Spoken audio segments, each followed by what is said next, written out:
Hi everyone, welcome back to my YouTube channel cute Wangshan. तो चलो हम आज की कहानी स्टार्ट करते हैं। जैसे पिछले पार्ट में हमने देखा था कि विंग ने बहुत अच्छे से ट्रेनिंग किया था, बट फिर भी उसे कम लग रहा था।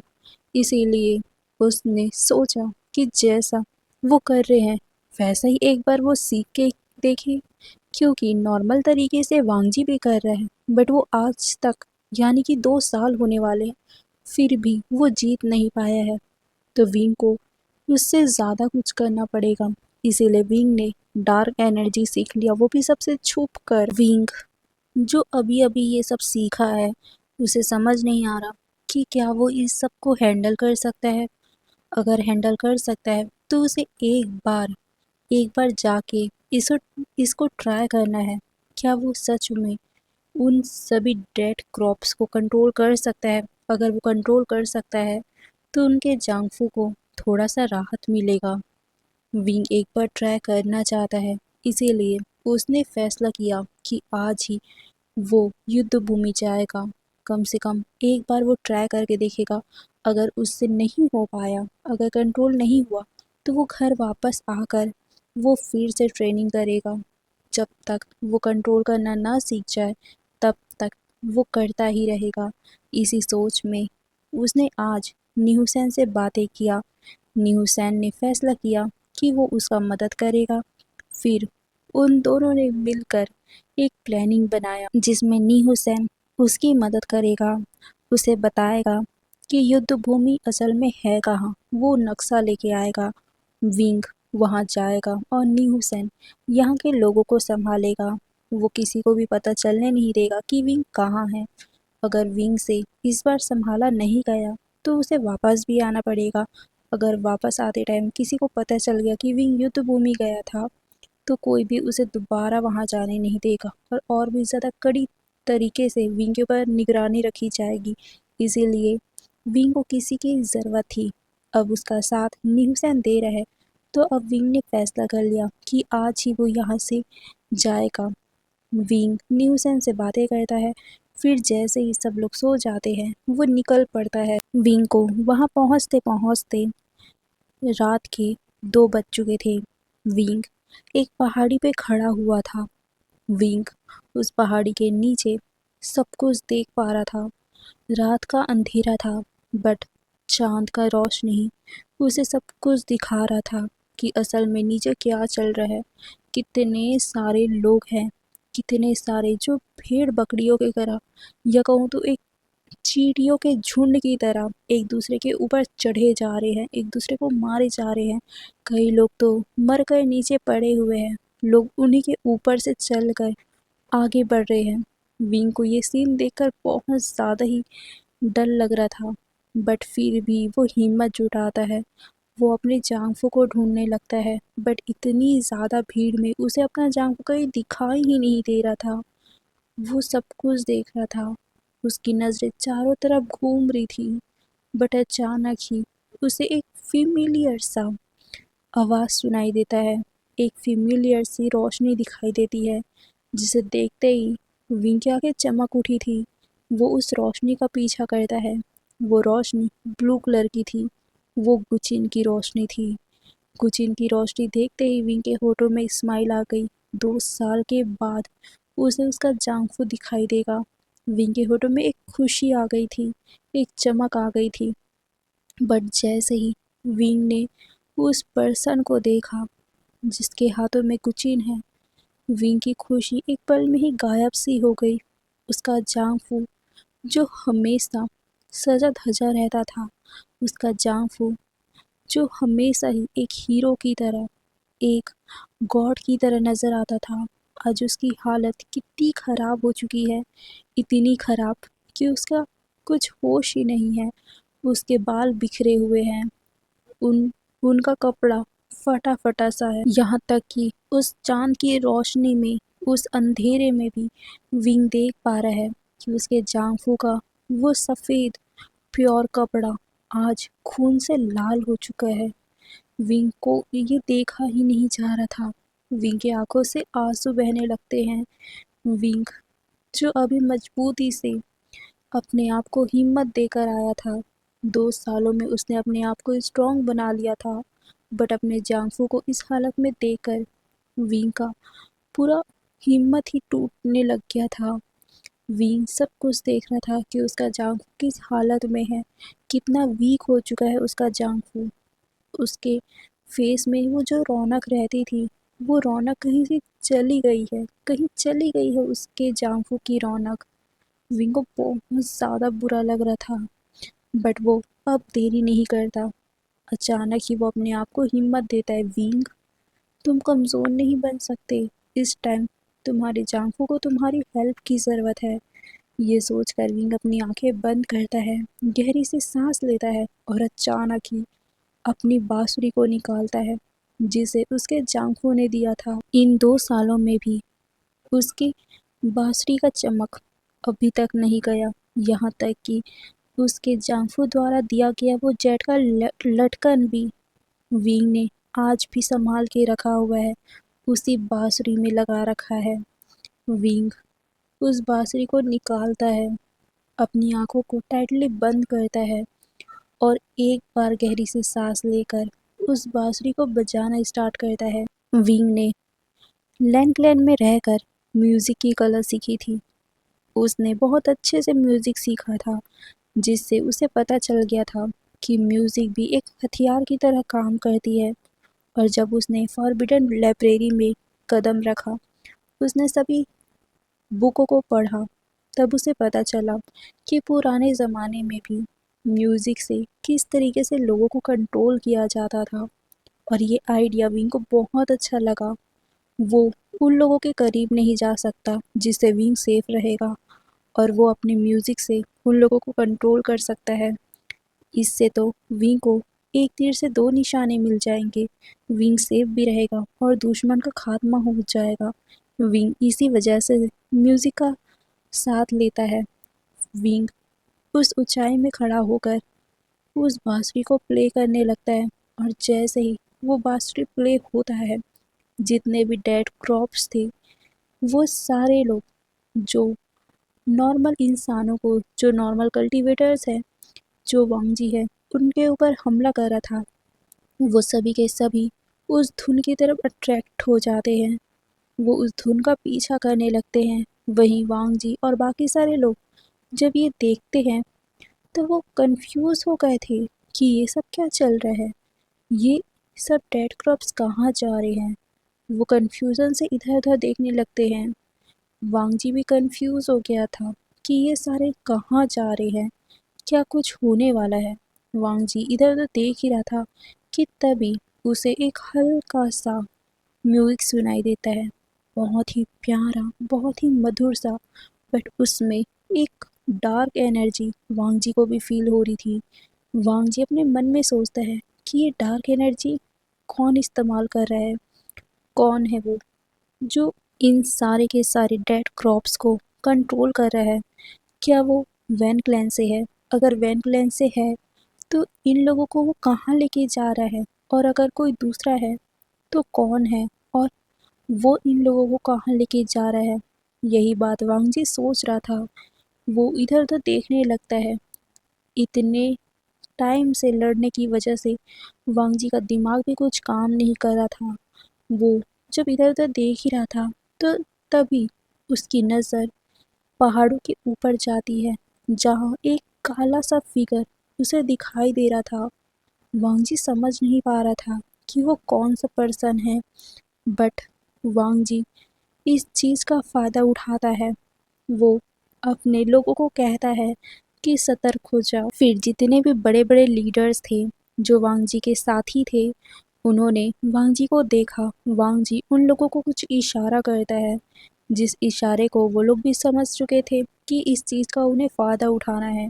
वो लोग एक दूसरे को देखते हैं, अपने हाथों से अपनी एनर्जी को वो बाहर निकालते हैं, और फिर उन सारे डेड क्रॉप्स को एक ऐसी शील्ड में कैद कर देते हैं जिससे वो बाहर जा ही नहीं सके। पहले वो ऐसा करना चाहते थे, बट सारे के सारे डेड क्रॉप्स एक ही जगह पे एक ही टाइम पे नहीं रुक सकते हैं, और अगर वो रुकेंगे भी तो लड़ने के लिए रुकेंगे, और लड़ाई करेंगे तो वहाँ पर कल्टीवेटर्स भी रहेंगे।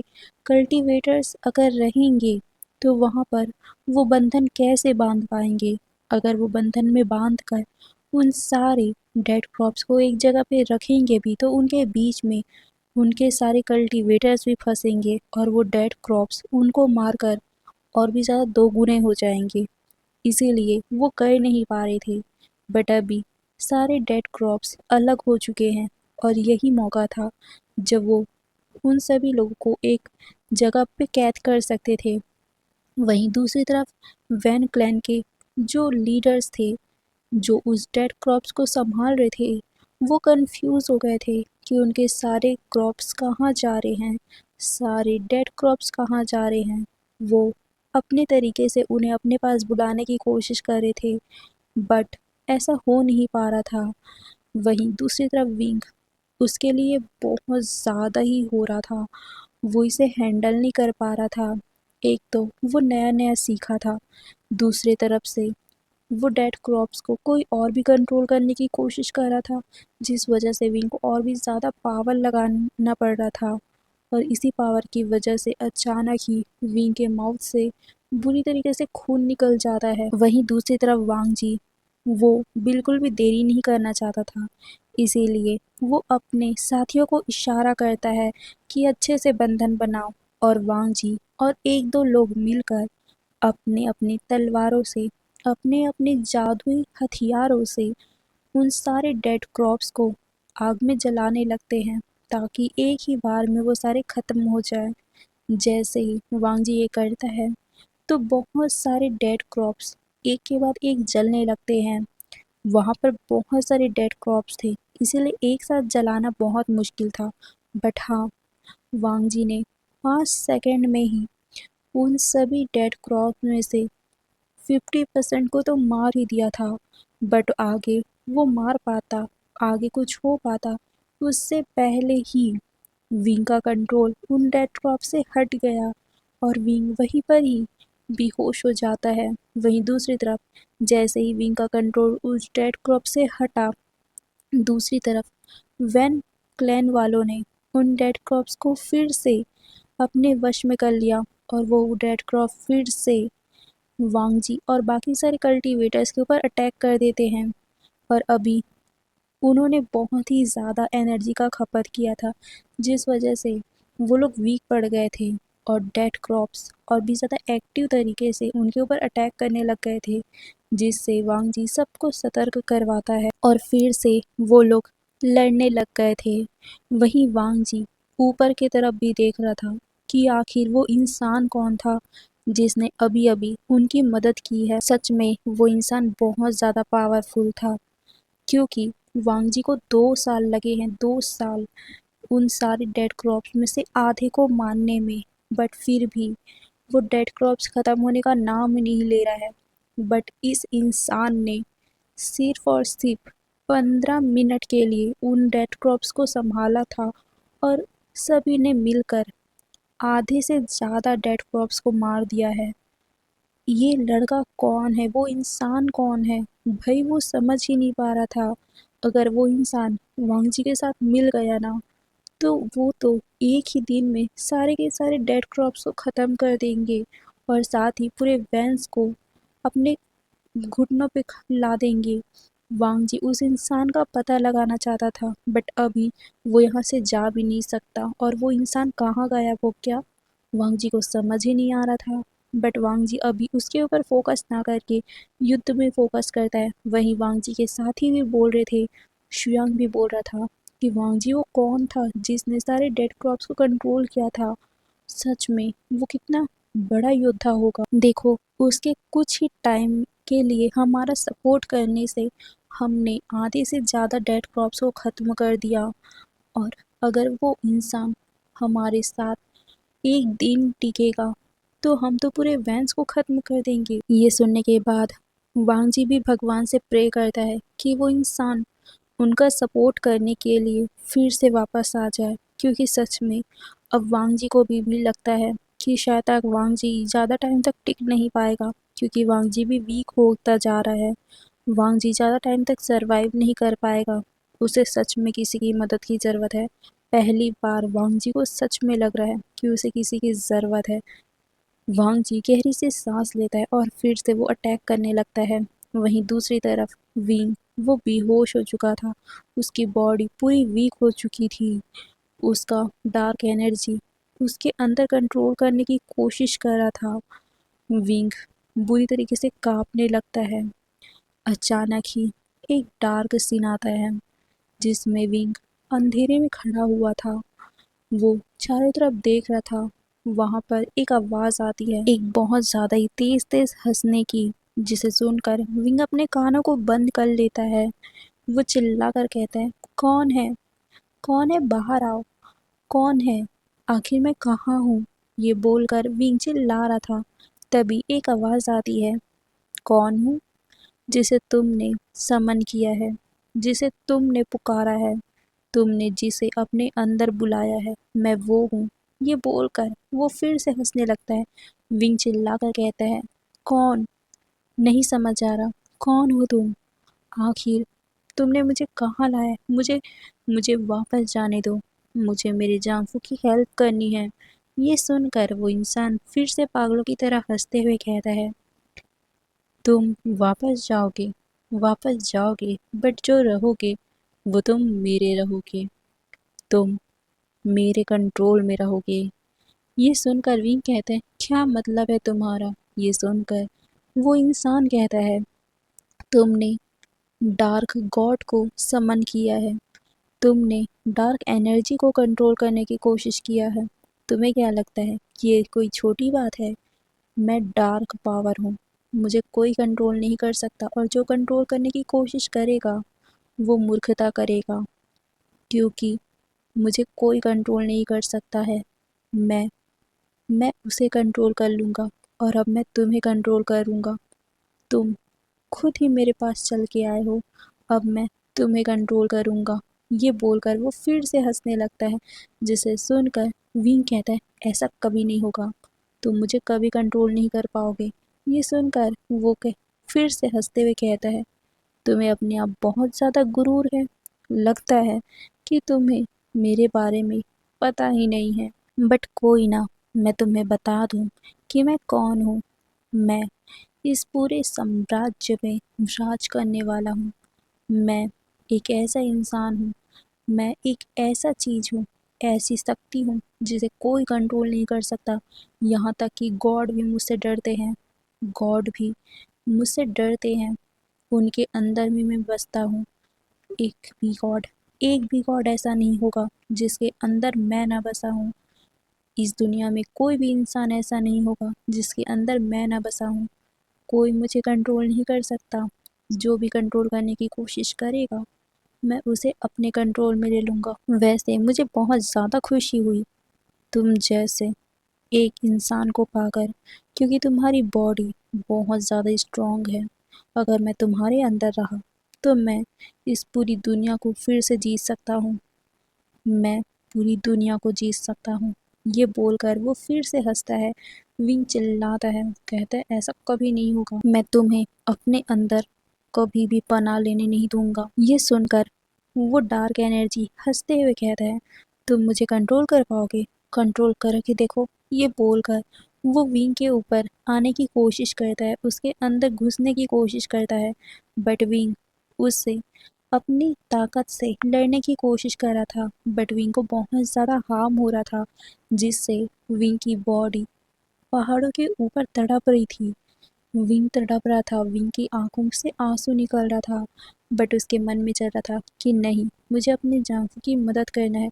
मैं इस डार्क एनर्जी से हार नहीं सकता। विंग, तुम्हें हारना नहीं है, तुम्हें सीखना है, तुम्हें सीखना है। तुम्हें इससे अपने कंट्रोल में लेना पड़ेगा। तुम इसके कंट्रोल में नहीं आ सकते। तुम्हें अपने जांफू की मदद करनी है। बार बार ये रिपीट करते हुए विंग अपने आप को हिम्मत देता है, और एक पल ऐसा आता है जिसे सच में विंग की हिम्मत बढ़ चुकी थी। वो उस डार्क एनर्जी को एक जोरदार का धक्का देता है, जिससे वो डार्क एनर्जी एक पल के लिए दूर जाती है। वो फिर से जब विंग को पाने के लिए आगे बढ़ती है, अचानक ही विंग की आंखें लाल हो जाती है। विंग गुस्से में उसे देखते हुए कहता है, तुम मुझ पे कंट्रोल करोगे, ऐसा कभी हो नहीं सकता और न मैं कभी होने दूंगा। फिर उन दोनों के बीच में बहुत ज़्यादा ही बहस होता है, बहुत ज़्यादा ही।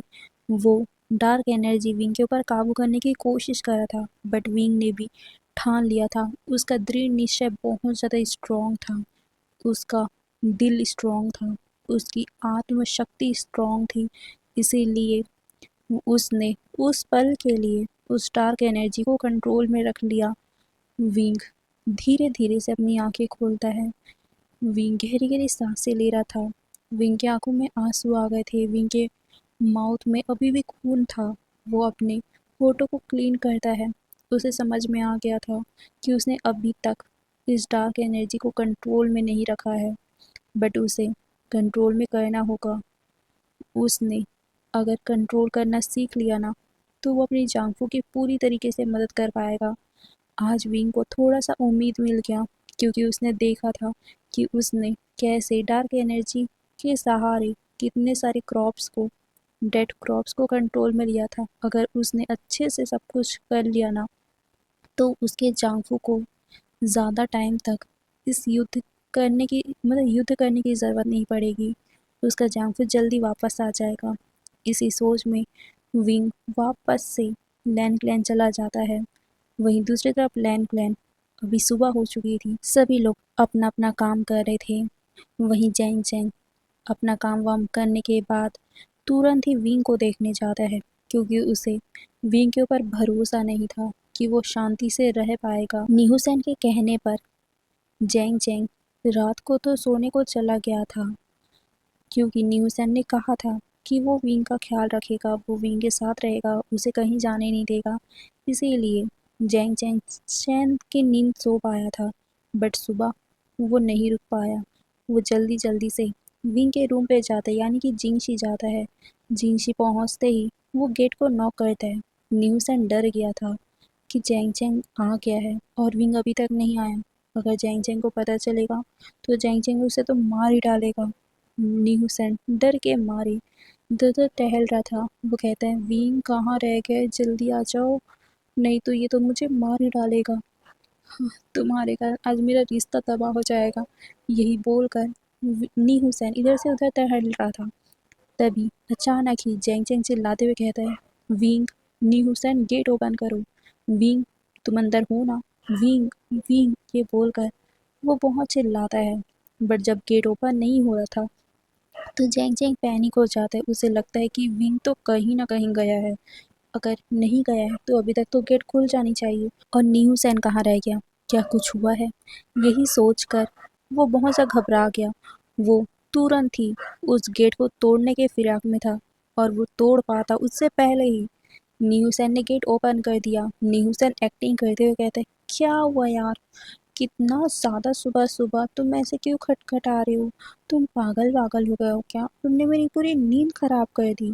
जैंग जैंग, क्या हुआ? ये बोलकर वो एक्टिंग करता है जैसे उसने अभी अभी ये सब सुना है, अभी अभी वो सुत के उठा है, सो के उठा है। जैंग जैंग उसे साइड हटाते हुए कहता है, विंग कहाँ है? विंग कहाँ है न्यूसन? ये सुनकर न्यूसन कहते हैं, वो वॉशरूम में गया है। ये सुनकर जैंग जैंग कह, तुम इतने हिचकिचा क्यों रहे हो? क्या वो सच में वॉशरूम में है या कहीं गया है वो? ये सुनकर न्यूसन कहते हैं, वो सच में वॉशरूम में है, अब सुबह सुबह वो कहाँ जाएगा?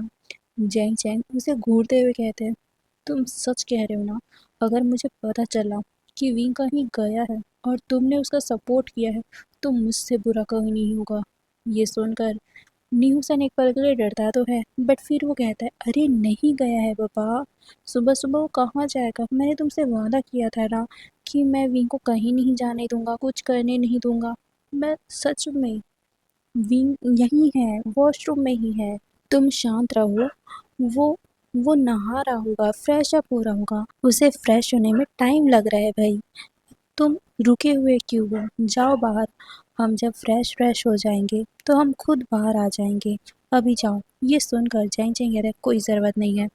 जब तक वो वॉशरूम से नहीं निकलेगा तब तक मैं यहीं खड़ा रहूँगा, मुझे देखना है। ये सुनकर नीहू सैन कहते हैं, जैंग जैंग, तुम्हें मुझ पे भरोसा नहीं है? ये सुनकर जैंग जैंग एक पल के लिए न्यूसन को देखता है, ऐसे जैसे कि बस नहीं है भाई, उसे अपने भाई के अलावा किसी पे भरोसा नहीं है, क्योंकि वो अपने भाई को अच्छे से जानता है कि वो कितना पागल हो चुका है। वो वांग जी को बचाने के लिए कुछ भी कर सकता है, कभी भी कहीं से भी जा सकता है। उसे रिस्क ही नहीं लेना, वो बस जानना चाहता है कि विंग है कि नहीं। वो अभी किसी के ऊपर भरोसा नहीं कर सकता।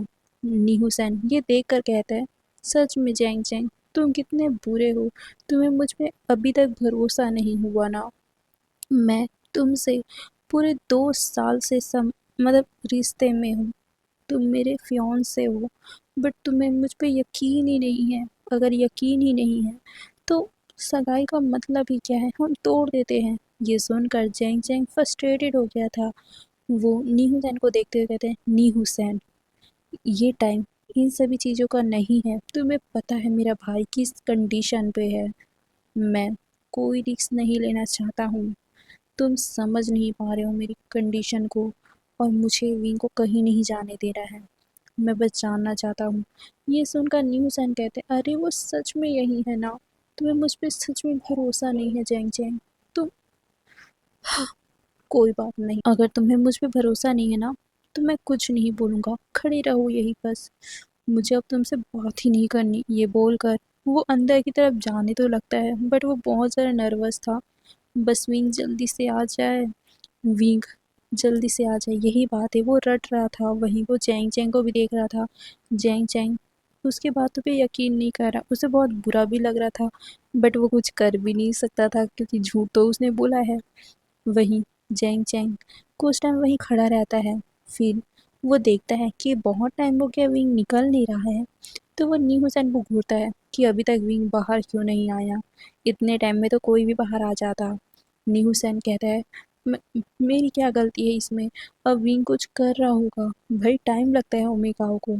जैंग जैंग उसे घूरने लगता है। वो कहता है, नी हुसैन, अगर तुम मेरे साथ झूठ बोल रहे हो, और अगर विंग यहाँ नहीं हुआ ना, तो मुझसे बुरा कोई नहीं होगा, सच में बोल रहा हूँ, मैं सच में। ये बोलकर वो न्यू सन को देखते हैं। न्यू सन कहते हैं, क्या सगाई तोड़ दोगे? तुम तुम सगाई तोड़ दोगे? ठीक है, अगर तुम्हें मुझ पे भरोसा ही नहीं है ना, तो चलो अभी के अभी तोड़ देते हैं। ये बोलकर वो उसका हाथ पकड़ता है और बाहर की तरफ ले जाने लगता है। वो बस प्रे कर रहा था, भाई उसकी सगाई बच जाए, विंग आ जाए। तभी जैंग जैंग कहता है, नी हुसैन, बकवास बातें करना बंद करो। मैंने कब कहा कि मैं सगाई तोड़ूंगा? बस विंग, तुम्हें समझ आ रहा है, मैं विंग को छोड़ो, मुझे बस विंग को देखना है एक बार। ये सुनकर नी हुसैन कहता है, विंग विंग विंग, तुम्हें मुझ पे सच में भरोसा नहीं है ना? ये सुनकर जैंग जैंग कहता है, नी हुसैन। नी हुसैन कहता है, चलो ठीक है, नहीं भरोसा है ना, चलो अभी के अभी, मुझे सच में सबसे बात करनी है इस बार तो। सच में तुम्हें मुझ पर भरोसा ही नहीं है तो शादी करने का फ़ायदा ही क्या? चलो यहाँ से, आज हम सगाई तोड़ ही देते हैं। ये बोलकर वो जैंग जैंग को ले जा ही रहा था कि जैंग जैंग उसका हाथ झटकते हुए कहता है, पागल मत बनो, मैंने नहीं बोला है शादी तोड़ने के लिए, मैं तुमसे शादी नहीं तोड़ना चाहता हूँ, तो तुम हर बात शादी तोड़ने के क्यों बोलते रहते हो? क्या तुम्हें मुझसे शादी तोड़नी है?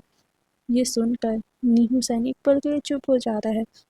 जैंग जैंग उसका कंधा पकड़ते हुए कहता है, तुम हर बार क्यों बोलते हो कि तुम्हें मुझसे शादी तोड़नी है? क्या तुम्हें शादी नहीं करनी? अगर नहीं करनी तो बता दो, मैं फोर्स नहीं करूँगा तुम्हें, बट ये बार बार बोलना बंद करो। ये सुनकर न्यूज़न कुछ बोल ना पाया। जैंग चैंग कहता है, नहीं करनी ना, चलो हम अभी के अभी शादी तोड़ देते हैं। ये बोलकर वो न्यूसन को ले जाने लगता है। न्यूसन डर गया था, क्या जैंग चैंग सीरियस है इस बार? वो जैंग चैंग को देखते हुए रोकने की कोशिश करना ही वाला था कि अचानक ही पीछे से आवाज़ आती, जैंग चैंग, ये क्या कर रहे हो तुम? न्यूसन का हाथ छोड़ो, तुम शादी तोड़ने की बातें कैसे कर सकते हो? ये सुनकर जैंग चैंग के पैर रुक गए थे। वो पीछे मुड़ता है, पीछे विंग को देखता है। विंग नी हुसैन को देखता है। नी हुसैन की आंखों में आंसू बन गए थे।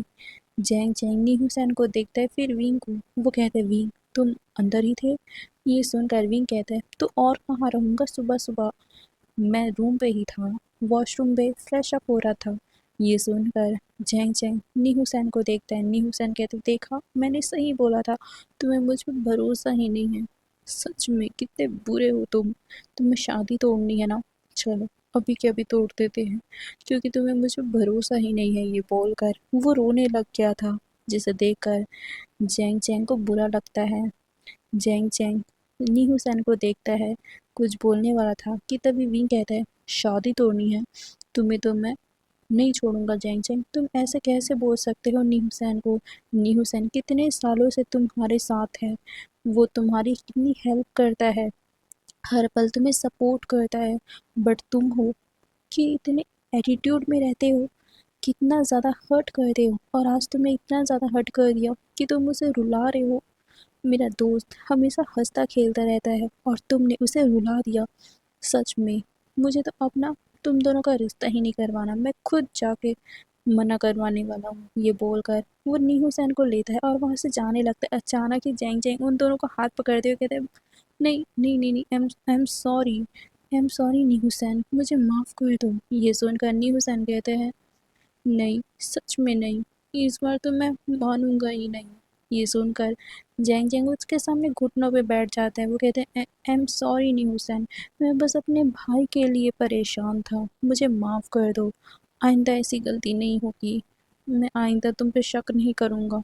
ये सुनकर विंग जैंग जैंग को देखता है और कहता है, जैंग जैंग नी हुसैन पे कभी शक मत करना, वो बस हमारी भलाई चाहता है, वो तुम तुमसे बहुत प्यार करता है, तुम उसे हर्ट मत किया करो। न्यूसन ये सुनकर न्यूसन उसे गले लगा लेता है। वो विंग के कंधे में अपना सर रख के रोने लग गया था। वो कहते हैं, जेंग जेंग बहुत बुरा है विंग, इसने मुझसे सगाई तोड़ने की बात की। ये सुनकर विंग जेंग जेंग को घूरता है। जेंग जेंग न्यूसन का हाथ पकड़ते हुए माफ़ी मांगता है कि मुझे माफ़ कर दो, मैं मैं सच में विंग के लिए बहुत ज़्यादा डरा हुआ हूँ। ये सुनकर विंग कहता है, चैंग चैंग मैं समझता हूँ, बट मेरी वजह से तुम नीहू सैन के साथ ऐसा मत करो। नीहू सैन तुमसे बहुत प्यार करता हूँ, आइंदा ऐसा कभी मत करना, समझ गए, भूल कर भी मत करना, नहीं तो मुझसे बुरा कोई नहीं होगा। ये सुनकर जेंग जेंग अपना सर हिलाता है। वो नीहू सैन से फिर माफ़ी मांगता है। नीहू सैन उसे पहले तो मुंह बनाता है, उसके तरफ देखता भी नहीं है, बट जैंग जैंग उसे मनाने की कोशिश करता है, पूरा टाइम उसके साथ बिताता है, यहाँ तक कि वो उसके लिए तोहफे भी लेके आता है। सुबह से शाम तक वो नी हुसैन को मनाए ही जा रहा था, यहाँ तक कि नी हुसैन का दिया हुआ पपी अब बड़ा हो चुका था। वो जैंग जैंग और नी हुसैन के पीछे पीछे घूमे जा रहा था। जैंग जैंग कहते हैं, देखो ना, मेरे साथ साथ टॉमी भी तुम्हें मना रहा है, प्लीज़ मान जाओ ना, माफ़ कर दो, माफ़ कर दो। ये बोलकर वो उसे बहुत ज़्यादा मनाने की कोशिश करता है। न्यूसेंट मुंह बनाकर किनारे में बैठ जाता है। वो कहता है, दूर ही रहो मुझसे, बात मत करो। ये सुनकर जैंग जैंग उसे अपने करीब खींच लेता है। वो कहता है, माफ़ कर दो। ये सुनकर न्यूसन फिर मुंह बनाता है और अपना फेस टर्न कर लेता है और कहता है, अगर आइंदा तुमने ऐसा कुछ कहने की हिम्मत भी की ना, मुझसे शादी तोड़ने की बात की, या फिर तुमने मुझ पे यकीन नहीं किया ना, मुझ पे शक किया, तो मैं सच कह रहा हूँ, मैं तुमसे शादी तोड़कर किसी और अच्छे अल्फा को ढूंढ लूँगा जो मुझ पे यकीन करेगा। मैं उससे शादी करूँगा, उसके साथ ज़िंदगी बिताऊँगा, उसके साथ बच्चे भी करूँगा, और मैं तुम्हारे सामने ही ये सब करूँगा। ये बोलकर वो जैंग जैंग को देखता है, बट जैंग जैंग ये बात सुन के इतना गुस्से में आ गया था कि वो अचानक ही न्यू हुसैन का कमर खींचता है, अपने गोद में बैठा लेता है, उसका फेस को वो पकड़ता है और बुरी तरीके से उसके होठों को किस करने लगता है। न्यूसन तो शॉक में आ गया था। नी हुसैन उसे देखता ही रह गया था। जैंग जैंग उसके होठों को बुरी तरीके से बाइट करता है, उसे खींचते हुए कहता है, आइंदा ऐसी बात करने की कोशिश भी मत करना, तुम सिर्फ मेरे हो, समझ गए। ये सुनकर नी हुसैन उसे घूरता है और अपना मुंह बना लेता है। वो कहता है, अगर तुम्हारा हूँ तो तुम्हें मुझ पे भरोसा भी होना चाहिए, समझ गए। ये सुनकर जैंग जैंग कहते, मैं आई एम सॉरी। ये सुनकर नी हुसैन कहता है, ठीक है, बट आइंदा ऐसा मत करना, ओके। मैं बस तुम्हारी और विंग की मदद ही तो कर रहा हूँ, जैसा तुमने कहा मैं वैसा ही कर रहा हूँ। ये बोलकर वो जेंग जेंग को देखता है। जेंग जेंग कहता है, न्यूसेन, तुम्हें भी समझना चाहिए ना कि मैं अपने भाई के लिए परेशान हूँ। मेरा भाई 2 साल से कैसी हालत में है तुम देख रहे हो। हमेशा वो युद्ध भूमि की बातें करता रहता है, हमेशा वहाँ जाने की फिराक में रहता है। आजकल तो उसके ऊपर अलग से ही भूत चढ़ा हुआ है। वो डार्क एनर्जी सीखना चाहता है। मैं नहीं चाहता कि उसे कुछ हो जाए। ये सुनकर न्यूसन एक पल के लिए चुप हो गया था। वो कहता है, विंग भी समझता है। विंग भी अपने हस्बैंड से प्यार करता है। वो भी फिक्र करता है। ये सुनकर जेंग जेंग कहते हैं, मैं मानता हूँ, बट डार्क एनर्जी इस्तेमाल करना बहुत, तुम समझ रहे हो ना, डार्क एनर्जी अगर उसने कंट्रोल में नहीं किया तो वो डार्क एनर्जी उसे कंट्रोल कर लेगा और वो विंग को तबाह कर देगा। विंग एक ओमेगा है, वो नहीं कंट्रोल कर पाएगा। बड़े से बड़े योद्धा उसे संभाल नहीं पाते। विंग क्या संभाल पाएगा। मैं नहीं चाहता कि विंग को कुछ हो जाए। तुम समझो मेरी बात को। मैं एक भाई हूँ, मेरी मेरी फिक्र समझो। ये सुनकर नी हुसैन कहता है, मैं समझता हूँ। मैं मैं आइंदा से विंग के ऊपर अच्छे से नज़र रखूँगा, पर तुम्हें भी मुझ पे भरोसा होना चाहिए ना। ये सुनकर जेंग जेंग कहता है, आई एम सॉरी, आज से मैं तुम पे भरोसा करूँगा, ओके। ये सुनकर नी हुसैन अपना सर हिलाता है और उसे गले लगा लेता है।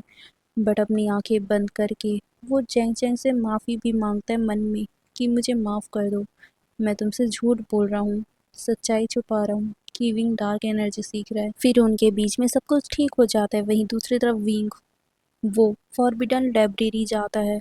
वहाँ पर वो पता करता है, सब कुछ फिर से तलाश करता है। तलाश करते करते उसे एक ऐसा बुक मिलता है जिसे देखते ही विंग की आंखों की चमक बढ़ गई थी। वो उस बुक को अपने रूम पे लेके आ जाता है और रूम पे बैठकर वो उस बुक के पढ़ने लगता है। कुछ टाइम के बाद पढ़ते पढ़ते वो बहुत ज़्यादा ही वीक फील करने लग गया था, क्योंकि उस बुक में एक ऐसी एनर्जी थी जिससे विंग वीक फील कर रहा था। विंग उस किताब को साइड में रखकर दबा देता है, मतलब एक कपड़े के नीचे दबा देता है जिससे कोई उसे देख ना पाए, और विंग मेडिटेशन करने लगता है उस डार्क एनर्जी को। वो मन ही मन में चैंट किए जा रहा था, वो उसे समझने की कोशिश किए जा रहा था। फिर कुछ टाइम के बाद जब उसे अच्छा फील होता है तो वो बाहर निकलता है। बाहर निकल कर वो सब घूमता है, काम वाम करता है। फिर से रूम पे आकर वो फिर से किताब पढ़ता है। पढ़ते पढ़ते उसे समझ आता है कि कैसे उसे कंट्रोल करना है। जैसे विंग को समझ आता है, विंग के होठों में एक बड़ी सी स्माइल आ गई थी। अब वो हार नहीं मानेगा। अब वो फिर जाएगा अपने जांगफू का हेल्प करने के लिए, और इस बार वो पूरी तरीके से वैंस को तबाह करके ही आएगा। ये बात सोचकर विंग एक गहरी सी सांस लेता है। और आज के लिए बस इतना ही। फिर नेक्स्ट पार्ट में देखेंगे आगे क्या होगा। और फिर बाय बाय।